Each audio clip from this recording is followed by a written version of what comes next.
this is a training video topic, so I will just be using this as well. Yeah. Okay, so I have 10 training myths I want to debunk. Okay, first training myth. Lifting weights make you bulky. So this myth is mostly for women, I think, that if you lift too many weights, then you will get bulky. If you lift for too long, too hard, and lift heavy, especially if you lift heavy, then you will get bulky. If you just imagine how hard it is for guys who has a lot more testosterone in the body, and their skeletons are more built for putting on muscle mass onto the frame. So if you just think about us guys who has a very hard time on building muscles, most of us do, it can be extremely hard, take an extremely long time. So for women building muscle, it will take even longer, and even, I don't know if you can say heavier rage, but you really need to do everything you can in your power to actually gain some true muscle mass for women. It can happen, and some women do get bulky and do get masculine features if you will go that way with big round shoulders. But most of the time, that is also a genetic thing. So if you look at the parents or look at the family members, then they might be very big, strong people, and then you will maybe get those features a little bit more. I especially see it in the leg department with women, especially calves. Women just seem to have better calves than most men. I don't know why it is that way. I know that the thigh area, the quadriceps and the hamstrings can be a little bit more dominant on women, but I guess that is just because they train legs that more frequently than men do. I would guess. Okay, myth number 2. You can target fat loss. This is something I think have been debunked a lot of times before. So, you can target fat loss. Think about if you are training abs, or you're training biceps, or you are training the chest, then it might feel like you are targeting this specific area to get fat loss.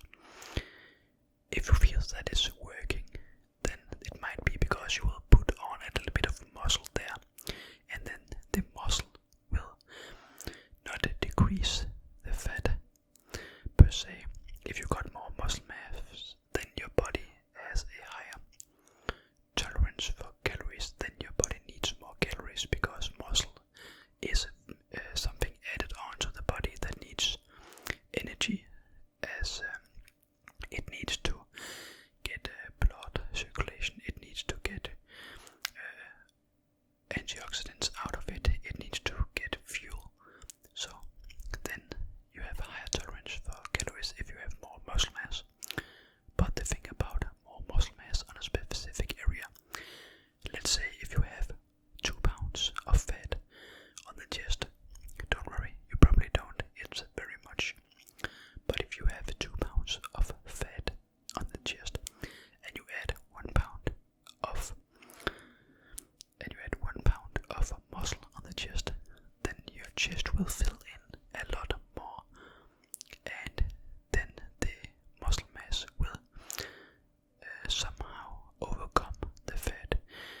I know it sounds a little bit weird, but it's just like if you are saying fat percentage is 15% and you add more muscle mass onto your frame, then the fat percentage will go down. You will still have the same amount of fat in pounds or in kilos or whatever you are using, but you will just get a higher weight increase, which will decrease the fat percentage of your body. I hope it makes sense. So that is why the fat loss on specific areas is a thing, I guess.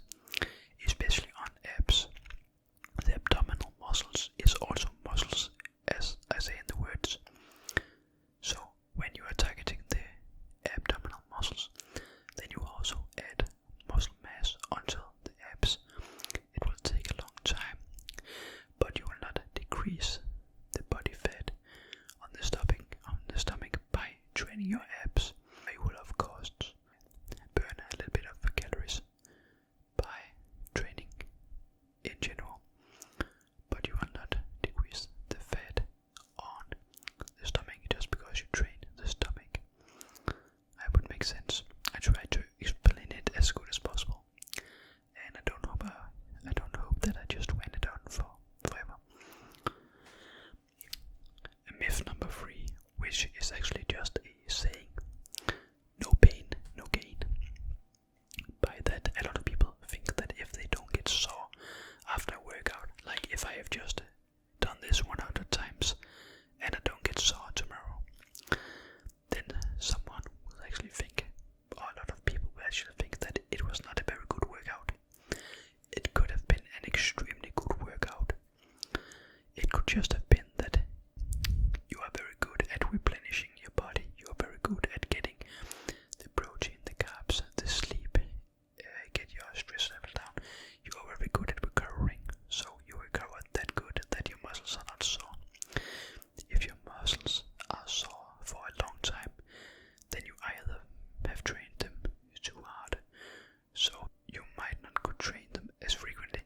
So let's say if you trained your muscles so hard that you are so close to a muscle tear, and your body can feel that, then you might be sore for like 5 days. In the beginning, it's very normal to be sore for like almost a week in specific body parts, especially the legs. So no worries there. But if you are sore for that long, then you might be looking into your sleep, also on your meals, just on your diet, to see if you can recover a little bit better. If you can recover a little bit better, then you can also just put the volume a little bit down, so you can target the muscles 2 times a week. Try that. So no pain, no gain. Doesn't add up. Myth number 4. The more you sweat, the more you burn. Again, not true.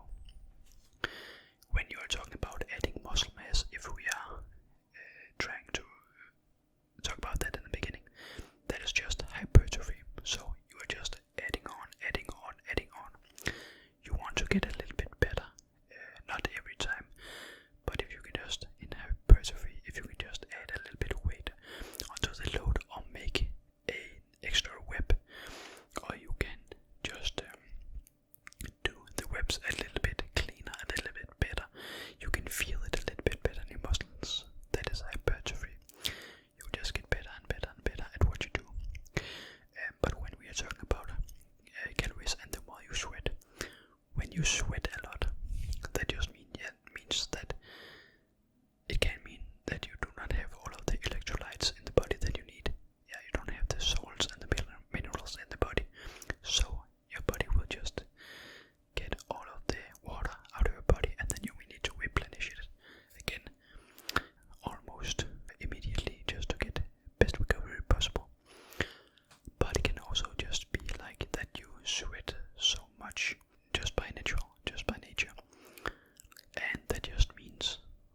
just cozy for me, and I like it. Okay, training myth number 8. Carbs are the enemy. I know that there has been so much talk about sugar, carbs, do the carnivore diet, do the keto diet, and stuff like that. If you have some certain type of diseases like PCOS or something like that, then sugars and carbs can be the enemy. But for most people, carbs are fuel, just fuel. Your body needs fuel. If you do not have carbs, then your body will just take something else as fuel, and that is why people think that if you take in the same amount of calories in protein and fats, then people think logical about this, and they think then that the body has to make the fat into glycogen, and then the glycogen will be used as fuel instead of when you take in sugars, then that is almost just like pure glycogen that does not need to get through that process to go from one source to glycogen. So that is just directly fuel into our muscle stream. But it doesn't work like that. It does not work like that. If it worked like that, then everybody will do it under a diet. We need fuel. We need something that can get us through the workout. When we have the fuel, when we have both creatine in our muscles, when we have carbs in our system, then our workouts will most of the time just be better. I think that you do not have to need to have a lot of carbs in your diet. You can also have a high fat diet and be very sufficient, very stable in the gym as well. But carbs are not the enemy. Carbs are a very good thing, especially if you get the right carbs. Your body will not look different if you get sugars, if you get carbs, if you get a different kind of carbs. A lot of people think that there is something about insulin sensitivity, but if you are not diabetic, then you should not think about it that much. It's very easy to get shredded, even though if you eat sugars. It's easy because then your body will also have some extra fuel under the workouts. You just need to use it correctly and not binge it. Training myth number 9. And these training myths, I actually just found them on the internet, and I'm just trying to give my best advice. So this is something I have not heard that much. Supplements can replace workouts. I don't know what to say on that so much because everybody knows it can't. If they mean illegal supplements, then no, it cannot replace workouts because you still need hypertrophy in your muscles. Your muscle fibers still need to break down to replenish themselves. They need to have that kick to it just to get bigger and better. So yeah, it's a weird one. I usually see these trends on social media where someone can use a juice cleanse and stuff like that just to try and get their body shredded or get a detox so they can get a lot of water out of their body. I can see the meaning of it, but a lot of times it doesn't work. A lot of times it's a marketing scheme. The most supplements are actually marketing schemes. Your body will get the things it needs through diet. Creatine can be very good. Protein powder can be a very nice supplement. But otherwise than that, you don't need anything else actually. Pre-workout can be nice, but yeah. And training myth number 10. Result shall be visible. Again,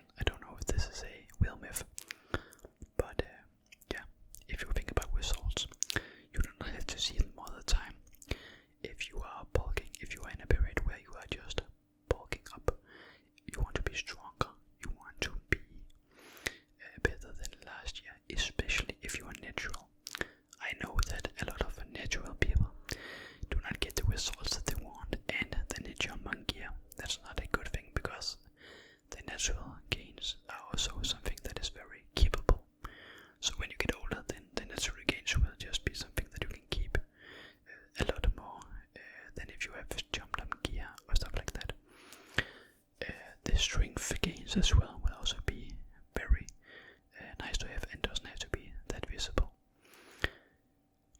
But yeah.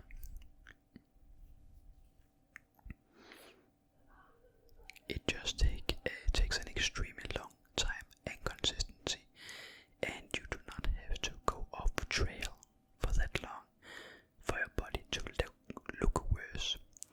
It can be so many factors that play in on your body looking worse. You know, like if you do not get the same nutrients in, you do not have the same diet, then you will not be full. Your muscles will not be full. Remember, your muscles can be full of creatine, it can be full of carbs, it can be full of so many things. So it will just expand when you are doing things full blown.